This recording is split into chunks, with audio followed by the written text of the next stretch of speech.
A desolate highway, a secluded motel, and a sinister secret lurking in the darkness. Get ready for a terrifying tale that will leave you questioning the very nature of reality. In the heart of the story, we find ourselves following Daniel, a traveler who finds himself stranded on a deserted highway late at night. His car is low on fuel and his phone is dead, leaving him vulnerable and lost in the vast emptiness.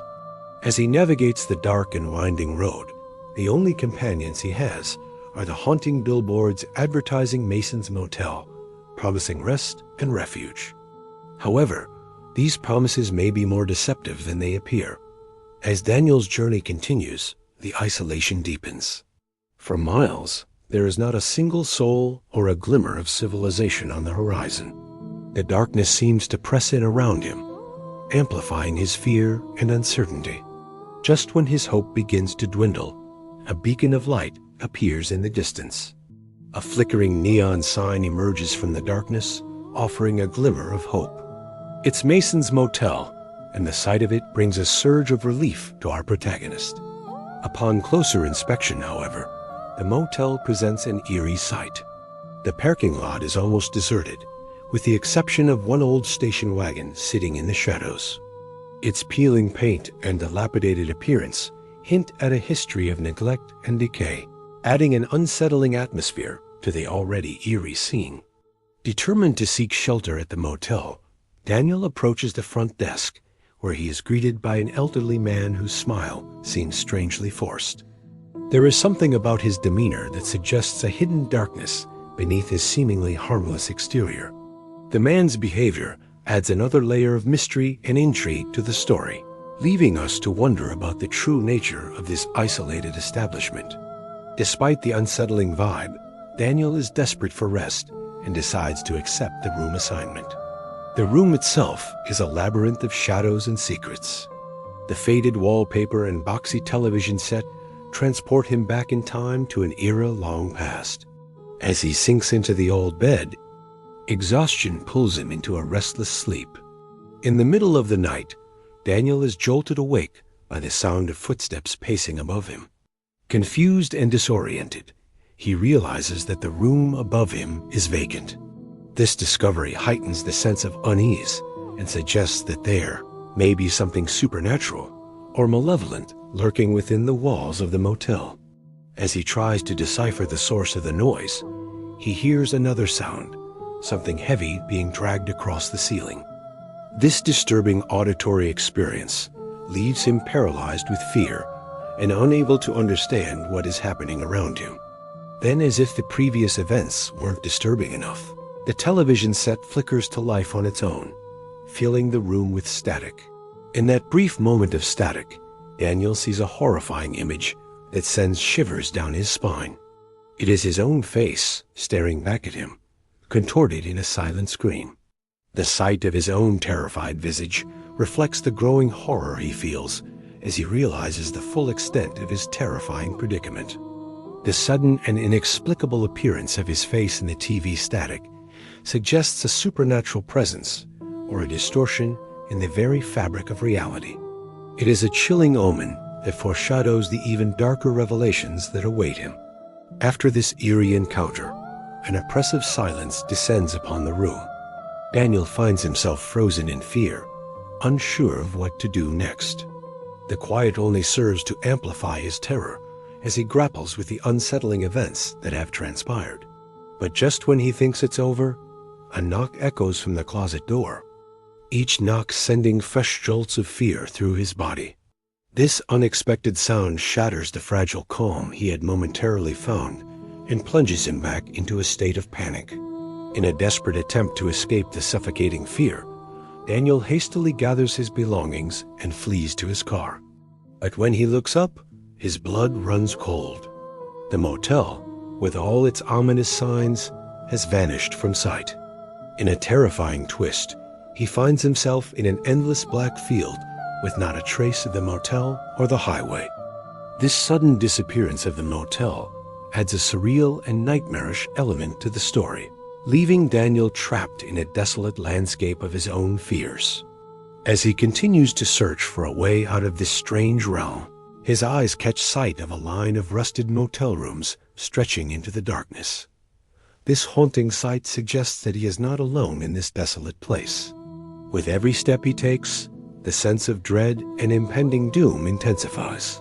The doors symbolize the gateways to countless horrors, each room concealing its own terrifying secrets.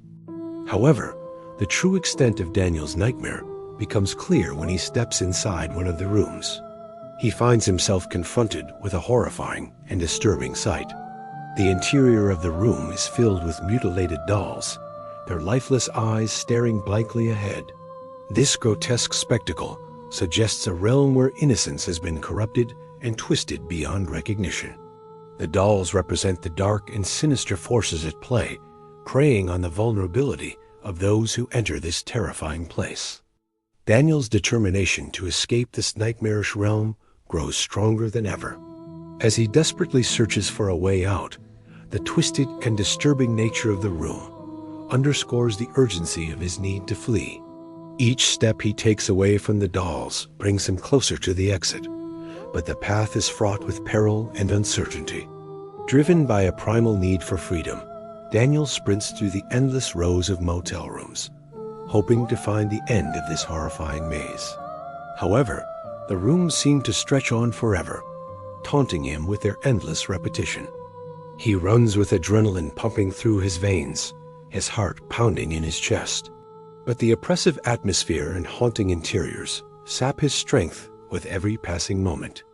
As he continues his desperate flight, the psychological torment intensifies. The lack of an exit and the overwhelming sense of hopelessness drive him to the brink of despair. The absence of any light or sound further isolates him, making it feel as though he is trapped in a never-ending labyrinth of darkness. Yet amidst his terror and exhaustion, Daniel refuses to give up. Fueled by a tenacious will to survive, he pushes himself beyond his limits, refusing to succumb to the despair that threatens to engulf him. He stumbles forward, driven by the faint glimmer of hope that there must be an end to this terrifying ordeal. In a final burst of energy, Daniel breaks through the line of rooms and emerges into a different landscape. Behind him, the rows of dilapidated motels recede into the darkness, leaving him in a place that seems both unfamiliar and strangely familiar. The transition from the nightmarish motel realm to this new setting signifies a shift in his journey, suggesting that he has escaped the clutches of the sinister force that had imprisoned him. However, as he takes in his surroundings, he notices a disturbing detail. The sky above him is filled with an ominous purple glow, hinting at the lingering presence of darkness and foreboding. This unsettling sight serves as a reminder that the horrors he has endured may continue to haunt him even in this new environment. Despite the lingering sense of dread, Daniel feels an overwhelming wave of relief wash over him. He has managed to escape the clutches of the nightmarish motel and the twisted entities that resided within its walls. As the story reaches its conclusion, he is left shaken and traumatized by his harrowing experience. The ordeal has left an indelible mark on him, and the scars of terror will likely stay with him for the rest of his life. And so the tale ends with a chilling ambiguity. While Daniel has physically escaped the confines of the motel, the psychological and emotional wounds left by his encounter with the unknown remain. The true nature of the motel and its sinister occupants may never be fully revealed, leaving us to ponder the depths of human fear and the boundaries of our understanding. And that concludes our journey into the darkest corners of storytelling. If you enjoyed this chilling tale, we invite you to subscribe to our channel for more spine-tingling horror stories. Let us know in the comments if you would dare to stay at a remote motel, if you found yourself stranded on a desolate highway in the dead of night. Until next time, may your nights be peaceful and your dreams be free of nightmares. You awake? Oh God, I'm awake. When Daniel woke, he was still in the driver's seat, but his car was gone. The steering wheel, the dashboard, everything had vanished. He was sitting in a wooden chair in the middle of a narrow hallway. Walls stretched endlessly into the darkness ahead and behind him, lined with rows upon rows of identical motel doors. Each door had a number, 1, 2, 3, and so on, stretching endlessly into the darkness. All of them were scratched, burned, or peeling. All except one, room 7. The brass number shone like it had been polished yesterday. The key in his hand felt heavier now, almost pulsing with heat, like it wanted him to open that door. Daniel stood. His legs shook, but the floorboards creaked beneath him, carrying him forward. When he reached room 7, he saw something scratched into the wood, not with a key, with fingernails. Do not go inside. Daniel tried to turn back, but the hallway behind him was gone. In its place stretched an empty desert road, the same one he had driven earlier. Only this time the moon was blood red, and the horizon swayed as though the earth itself were breathing. There was nowhere else to go. The lock clicked. Inside, room 7 looked exactly like the motel room he had slept in earlier. Same faded wallpaper, same buzzing lamp, same TV. But there was one difference. The bed was occupied. Lying there was Daniel. His own body, eyes closed, chest rising and falling in shallow breaths. He dropped the key. His double opened its eyes and smiled. "You made it," the other Daniel said. His voice was wrong, too flat, too hollow. "We've been waiting." The TV turned on, filling the room with static. Again, this time, there was no face in the screen, only a door. The double stood and moved closer. "It's not so bad. Once you take my place, you'll see." Daniel backed away, his hands searching blindly for the door. But the knob was gone. Just smooth, seamless wall. The double reached for him. His fingers were ice cold. Everyone checks in eventually. The whispers from the hallway grew louder, pressing against the walls. Daniel realized they weren't whispers at all. They were screams, muffled as though coming from behind every door. His double leaned closer, eyes now pitch black. "You're next. The closet's waiting." Daniel spun toward the closet door. The knob trembled as though something inside was desperate to get out. And then the TV cut to black. On the screen, white letters appeared, as though typed by an unseen hand. Room 8 a few hours earlier, when Daniel first woke up in the motel room, the TV was blaring. Sitting up, he noticed a key on the nightstand beside him. It was old and heavy, the kind that fit a padlock. A shiver ran down his spine, but he couldn't help himself from picking it up. Then he heard it, a scratching sound from the closet. He knew he should get out of there, hit the road, drive until he outran whatever nightmare had landed him in a run-down desert motel in the middle of nowhere. But something about that closet was driving him crazy, so he went to it. He yanked the door open. Inside, hanging from a hook, was a single mildewed suitcase. As he reached for it, more scratching sounds filled the room, and he swore he could feel the closet watching him. When he finally got the case open, all he found was a red leather notebook and a key. He flipped through the pages. Each one was blank, except the last, which held a single phone number. He dialed it from the motel room phone, but the call went straight to voicemail. Shaking, he tried again, then again. No answer. The phone kept ringing and ringing, but there was no reply. Disheartened, he went to the window and stared out at the endless desert. He had no idea how long he stood there, but eventually the sky began to darken. He should leave, he told himself. But he didn't.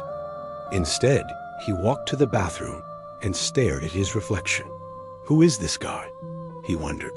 Why am I here? What is this place? Before he could come up with an answer, the lights flickered and died, plunging him into total darkness. Suddenly, a low voice slithered through the room. Who's in my room? The voice came from everywhere and nowhere. It seemed to scrape against his skin. He wanted to scream, but no sound came out. Terrified, he stumbled backward. Who's in my room? The voice grew louder. And then he felt it, a presence behind him, something cold and sharp like shattered glass, pressing against his neck. "Get out," it hissed, and for a moment he thought it might kill him right where he stood. "Who are you?" he whispered, unable to move, unable to speak. "I'm you," the voice replied. "What?" He couldn't believe what he was hearing. "Leave this room," the voice rasped, "before it's too late." As suddenly as it began, the whispering stopped. Daniel slunk to the floor. What had he just experienced? Was he losing his mind? Maybe if he left, the presence would leave him alone. Maybe if he drove long enough, he'd forget it ever happened. Grabbing his things, he fled the room without paying. He jumped into his car and raced away from the motel. But soon he realized that wasn't going to work either. The whispering followed him, slithering through his car speakers, scraping against his ears. He pulled over and buried his face in his hands. Why won't it stop? Then he remembered the key on the nightstand. Maybe that would help. He turned it over in his hands. The motel room was gone, replaced by a vast, empty desert road that stretched into the distance. He drove for hours, but the whispering never stopped. Eventually, the sun dipped below the horizon, turning the sky the color of blood. Up ahead, he saw a set of headlights, a small motel bathed in neon light. Pulling in, he burst out of his car and ran for the lobby. "Help me," he gasped to the clerk. "Please, I need your phone. I have to make a call." She eyed him suspiciously, but handed it over anyway. He dialed, but the number was disconnected. That's when he felt it again, the presence. It pressed against him, icy cold, and he could have sworn he heard the voice again, though maybe it was only in his head. "Don't trust him," it rasped. "He won't help you. You're better off alone." He hung up and turned back to the clerk. She was staring at him, eyes wide with fear. "Are you okay?" she whispered. "You're covered in blood." Startled, he looked down to see his hands were smeared with dirt, caked on so thickly it looked like fresh crimson paint. Racing out of the motel, he took off down the road, the headlights of his car painting the darkness ahead. Then he saw it, the same blood-red moon he had seen in his dream, hanging low in the sky above a familiar set of headlights, the same ones from the gas station. Hope surged through him. Maybe if he could reach the gas station, he'd be safe. At least he could try. Picking up the pace, he raced toward the light. The voice screeched behind him, "No, don't go back. Please, don't go back." He didn't listen. He pushed harder, faster, until the gas station loomed out of the darkness like a beacon. But when he rounded the corner, he saw it wasn't the gas station he had hoped for. It was the same rundown motel from before. He slammed on the brakes, skidding to a halt in front of the flickering neon sign. Slowly, he got out and walked to the door. It was locked, but when he pushed it open, it swung inward easily. The bell above the door jingled. He stepped inside. "Hello?" His voice echoed through the empty lobby. That's when he felt it again, a presence behind him, cold and heavy like a shroud. "I told you not to come back," the voice whispered in his ear. "Now it's too late." The screen went black. On it, white letters appeared, as though typed by an unseen hand. Room 8. Daniel woke up just after sunset. The heater in the car wasn't working, so he sat there for a while, watching the sky slowly turn from dark blue to black. He'd been driving for days, stopping only when he absolutely had to. Daniel drove a beat-up pickup truck. There wasn't much left of the paint job. It had started out as red, but now it was more rust than anything else. It wasn't worth getting fixed, and neither was he. His clothes were dirty, his hair unwashed. Daniel hadn't showered in days. He should keep going, but he needed a break. And then he saw it. The Desert Rose Motel, 2 stories tall, pink stucco walls, and a sign out front that read, "Vacancy." Daniel smiled. Vacancy. He liked the sound of that. He pulled into a parking space and killed the engine. His stomach rumbled. If he didn't get some food soon, he'd probably eat himself alive. So he stepped out of the truck, walked over to the office, and rapped his knuckles against the bell. A moment later, a bell rang inside. The door opened, and a man peeked out, tall and skinny with thinning hair. "Can I help you?" he asked. Daniel forced a smile. "Yeah, I'd like to rent a room." The clerk nodded toward a stack of keys behind him. "Help yourself," he said. Daniel frowned. Okay." He reached out and grabbed a key at random. It was jangling, heavy. Probably the room next to the ice machine. Yeah, that's definitely it. He turned and headed toward the stairs when the clerk called out, "Hey, don't go down there." Daniel stopped but didn't turn around. "What? You can't stay in room 7, the clerk said, urgency creeping into his voice. "Why not?" Daniel asked, finally turning back. "Just don't stay in room 7, please," the man pleaded. "Don't stay in room 7. But Daniel did want to stay in room 7. In fact, he wanted to do exactly what the clerk told him not to do. So that's why he walked past the office, past the other guests, past the pool, right to the far end of the motel, where a single bare bulb illuminated a faded sign above the door that read, "Room 7.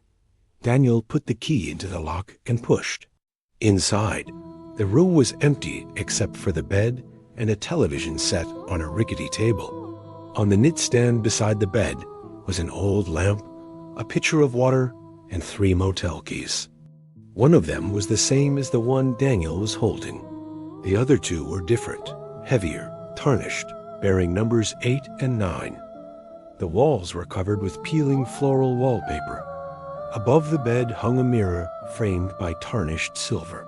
Daniel stepped closer to get a better look. In the glass, he could see the worn carpet beneath his feet, the dusty curtains in the corner, the chipped paint on the windowsill. But that wasn't his reflection staring back at him from the mirror. Instead, it was the face of a stranger, a young man, handsome but haggard, with eyes that stared blankly ahead. Daniel blinked. What the hell? Was this a trick? A joke? But when he stepped away, the stranger in the mirror did the same. Whoever this guy was, he was following Daniel's every move. Then Daniel noticed something odd about the reflection. In the mirror, his own face swam into view behind the stranger, looking in at him from outside the room. But if he was standing in the room, how was he also standing outside the room? Then the stranger in the mirror took a step forward and vanished. In his place stood Daniel, except this version of Daniel was wearing clothes he hadn't seen before. Clothes that looked like they hadn't been washed in weeks. These clothes looked like they belonged to the stranger who'd been standing in the mirror. And then the stranger stepped out of the mirror, or maybe he stepped out of reality. Either way, he found himself standing in the room, looking at Daniel with vacant eyes. Daniel didn't even try to hide his fear. "Holy shit," he breathed. The stranger continued to stare. He didn't respond. He didn't react at all. Daniel backed away, tripping over the rug. He scrambled back onto his feet, grabbing the nearest thing to him, the lamp. He raised it high and brought it down on the stranger's head. The stranger staggered back, but he didn't seem hurt. Daniel whacked him again and again. Each blow connected with a sickening crunch of bone on ceramic. Finally, the stranger crumpled to the floor, his eyes wide and lifeless. Panting heavily, Daniel stared down at the creature, unsure what to do next. Should he call the police? Would they believe him? Who even was this thing? It suddenly stiffened, looked up at Daniel with those same vacant eyes, and began to rise. Daniel screamed and threw the lamp across the room. The creature ignored him and shambled out the door. Daniel didn't wait to see where it went. He locked the door, slid the bolt, and leaned against it, trying to catch his breath. He could hear the creature shuffling around outside the room, moving from side to side, never leaving. Then it started to bang against the door. Slowly at first, then faster and faster until it was a battering ram against wood. Daniel slid down the door. Fear turned his blood to ice. Suddenly, the door burst open. The creature stumbled in, its body emaciated, skin stretched tight over jutting bones. Its legs were spindly, its arms impossibly long. It lurched toward Daniel, so he did the only thing he could think of. He picked up the water pitcher off the knitstand and splashed it across the creature's face. The creature screamed, not a human scream, but something inhuman, alien. It slapped at him, knocking the pitcher out of his hand. Daniel screamed and ran for the door, racing down the hallway, stumbling over his own feet, not daring to look back. He ran until he heard the front door slam, until he saw the clerk staring at him from the office, until he heard the sound of his own ragged breathing. Once he was outside, Daniel didn't stop running.